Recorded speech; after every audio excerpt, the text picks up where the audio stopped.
no introduction. He is one half of the greatest tag team in the world with the Dwayne Allen, the Wrestling Wrealm, which you can catch on YouTube as well. And I know he'll be repping the merch. You can follow him on all your platforms at Brian H. Waters. He's a family man. He's a drummer, and he still can make it to the ring to defend his belt. Brian H. Waters joins us here on the Flex Zone once again. I knew it sounded familiar. I was like, I think I know this guy he's describing. Thanks for having me. Was that introduction fitting for you, sir? I know your price done went up recently. Yeah, you know, I mean, the Flex Zone come calling, ain't nothing changed. Ain't nothing changed, but not even my zip code because I'm still home. So, you know, like I said. Brian, I'm glad you up. NyQuil's on. Make sure you was up. So appreciate you coming on. There you go. First of all, I want to correct the favorite host. God's favorite host. You know, I'm gonna take this off, but I had to come on with the Brian's being humble here. He went to Cali. They tried Saturday. He's being humble. He had the PC game. We all know C comes before the P, but I understand they didn't teach good grammar over there. They only focused on math and science, where we learned everything. So, but when y'all did math and science, I mean, when they asked y'all about English, y'all did. No, baby, that's for somebody else. We're just gonna keep you right where you're at right now. So, man, that's that WWE money over there, America. 9 in a row. But what's going on? How y'all feeling? What's up, Waters, man? We got you here today to talk about it's episode 316 for the Flex Zone. You've been with us since day one, and we're talking Austin 316, reflecting on one of the greatest of all times. Just your thoughts when you hear of Austin 316, and is he the GOAT or on that Mount Rushmore?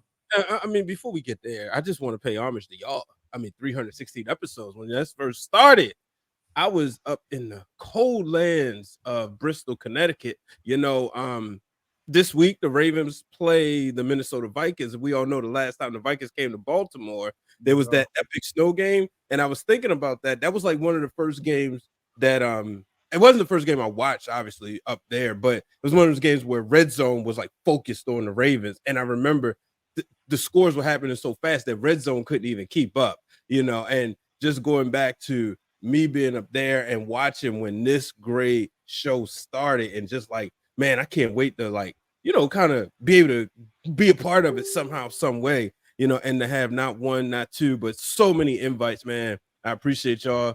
I tell people the biggest thing is consistency, and a lot of people aren't. And for y'all to do this for 316 episodes, people don't even make it past 5. Y'all know that. Y'all done been in this business long enough to see how many people that came to y'all. I'm pretty sure I want to start a podcast. You know, I think because I got a lot to say, and then they start. And then after 3 episodes, you don't see it no more. If you go through Apple or you go through Spotify and you see like different podcasts, you'll see like there's so many. I'm subscribed to some, to be honest with you. I ain't gonna put no names out there, but I'm subscribed to some that haven't done an episode since 2017, 2019. You know, and I'm like, man, I gotta hit the unfollow button. So I just want to give y'all props before we talk wrestling. And as Steve Harvey would say, now that we got that out of the way, Stone Cold Steve Austin, you know, appreciate that. A guy who I think it depends on which Mount Rushmore you're talking, right? Obviously, if you're talking in-ring workers, probably not, even though I think his in-ring work is underrated because Stunning Steve Austin was such a good worker, but Stone Cold Steve Austin didn't have to be, you know. But the character, no doubt about it, definitely. He drew more money. He shattered all of Hulk Hogan's records that the real Dwayne Allen always likes to remind me of. But he shattered all of Hulk Hogan's records as far as merchandise sales, box office, you know, and Hogan had did stuff that had never been done in the business before. Well, here comes Stone Cold Steve Austin, and he's doing, you know, these numbers. And most of the time when you run into people, I'm pretty sure, you know, y'all talk to people who say, well, I used to like wrestling back when it was Stone Cold Steve Austin. One of my favorite lines, back when it was the WWF. I'm not this WWE stuff like it's a different company or something. But, you know, I wouldn't, to me, he's not the greatest of all time. I honestly favor The Rock more than Austin, and mainly because if I'm looking at a prototypical superstar, there's 2 people that if you say, give me like just your perfect WWE superstar, it's The Rock and Randy Orton. And that means from in-ring work, mic work, character, and ability to cross over. Stone Cold Steve Austin, I mean, to me, John Cena has passed him on a lot of these lists. But there's no doubt about it. He's definitely on he's definitely top 10. Like I said, depending on which Mount Rushmore, he's not on mine, but I could see why I obviously would entertain an argument. Some things I just won't entertain. Like when I see NBA lists that doesn't have Kobe Bryant at least top 5, mostly top 3, but at least top 5, I don't look at the rest. But if I see Stone Cold in the top 10, obviously I'm entertaining. If I see him in somebody's Mount Rushmore, I'm entertained. Sorry.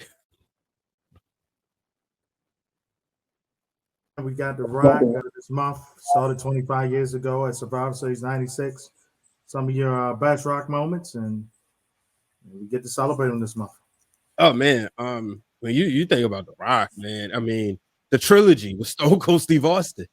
Man, you can't even think of other WrestleMania matches that's had trilogy. Yeah, we've seen Brock and Roman have these. They've main evented WrestleMania twice. We've seen John Cena and Randy Orton, who's never had a one-on-one match at a WrestleMania, but we've seen what they Batista and John Cena, mainly just because they came up at the same time.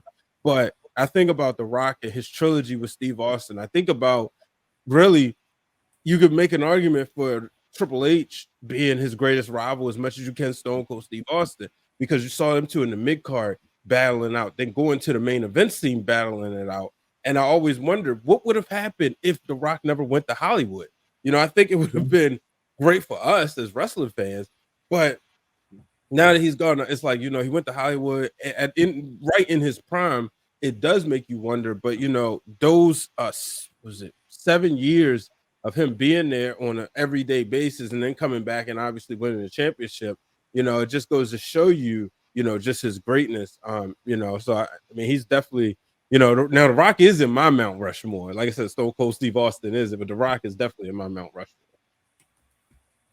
Waters, do you think we're going to see, speaking of The Rock, do you think we're going to see the Tribal Chief versus The Rock? That's too much money not to be made, right? It'd be too much money to be made for you not to have it. I don't know when. I know a lot of people are saying more so Hollywood because it's in, the Anawai's backyard versus Dallas. But I think with The Rock, his schedule is so tight. I'm gonna give a shout out to Corey.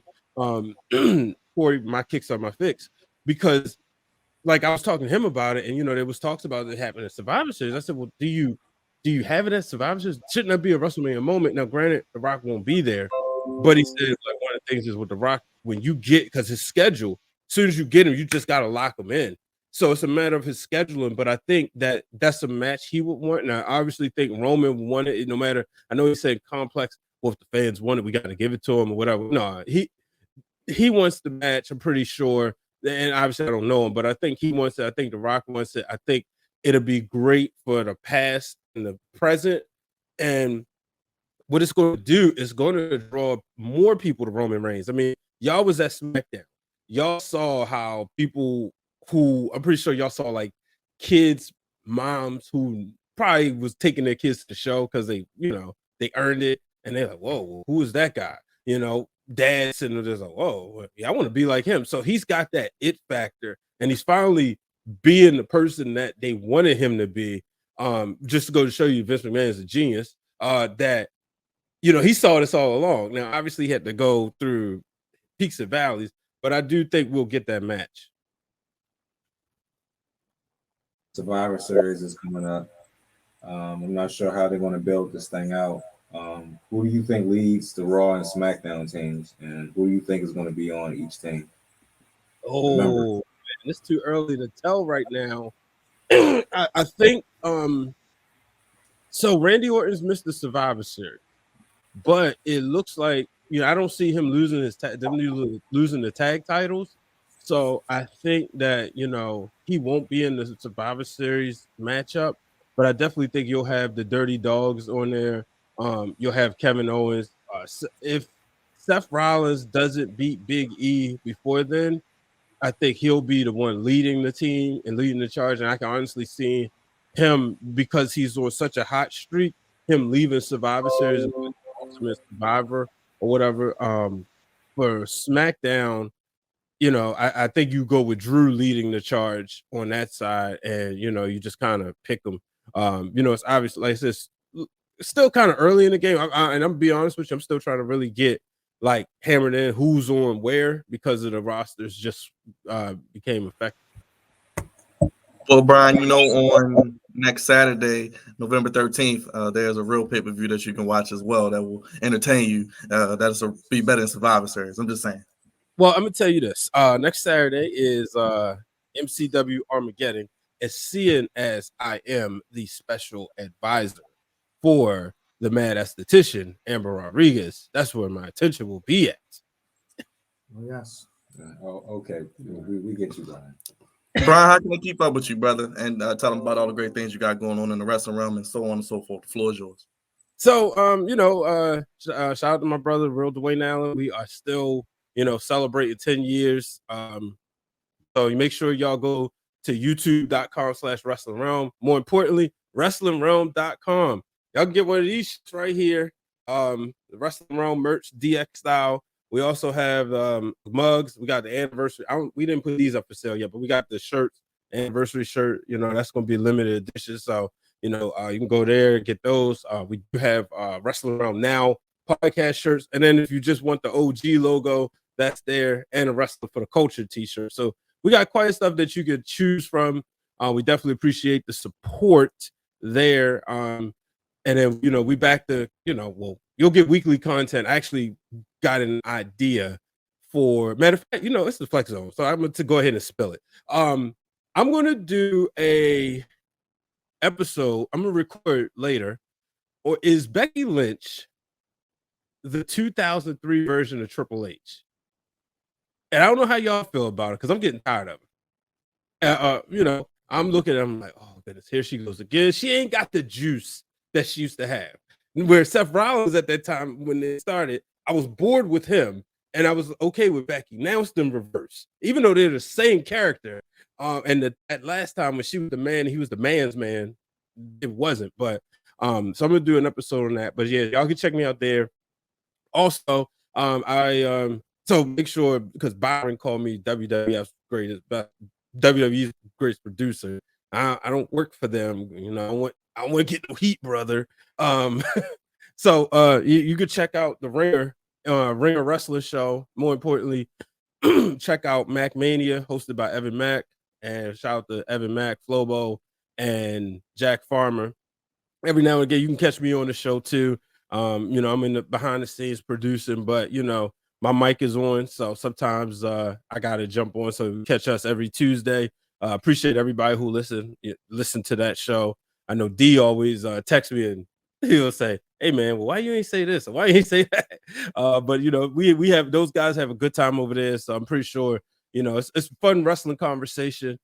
Just same thing you get anywhere else. If you're looking for just people who just sitting around having fun talking wrestling, that's where to go. Obviously, Shoemaker Show is on there. The Masked Man, check that out as well. And so and then like I said, I'm the special advisor for Amber Rodriguez. So make sure you follow her at one Amber Rodriguez, checking out her content. We actually preparing, got some graphics ready.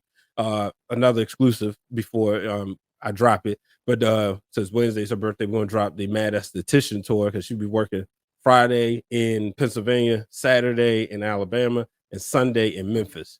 So a lot of work going on over here. But as I said before, as I said when I got on here, definitely proud of y'all. I wonder, do y'all watch BMF? I know I came on here to talk power, but do y'all watch BMF? Because I gotta know how y'all feel about that. We'll talk offline. Behind on BMF. I'm behind on BMF and Insecure. We like BMF, but we know how to bring you back because the craziest student is coming back this month. Tariq, baby, for Power Books. Thanks, Brian, brother. We appreciate you. Thank you as always, man. Appreciate y'all, bro. Thanks for having me. Give it up for Brian Waters one more time. Brian. Before you go, Brian, I'm surprised you ain't give us a City Forever. We do City Forever. Like I got the hat. I had to wear it. I know Byron, like I said, he called it by the wrong name. I get it, but he did the best thing he could, Yeah, he went to Poly, he went with Del State. Del State's cool, we don't have no beef. But the best thing is he's a member of the Flex Zone. And y'all know when the Flex Zone come calling, you gotta answer the phone. Yes, indeed. Yeah. That's right, Brian. We I'll make sure. appreciate you answering the phone, getting out from NyQuil. We appreciate it. Hey, there's Kevin Owens right now, so y'all know there's some history right here. Oh, the fat man's on. Don't worry, we'll save you a seat at Jimmy's. And remember, TK will give you a call because he has your number. Hey, Brian, I'm just going for the food. I'm looking to see your boy beat up Jack Mosley's Daniels now. Stop lying. Beat him out. Stop lying. I'm going just That's for gonna food. be fun. That's gonna be good. That's gonna be real good. All right, Brian. Thank you, brother. We'll talk to you. brother. Appreciate you, man. Catch you on the other side, man. Shout out to Brian once again, showing us some love. Big shout out to the Wrestling Wrealm, Dwayne Allen.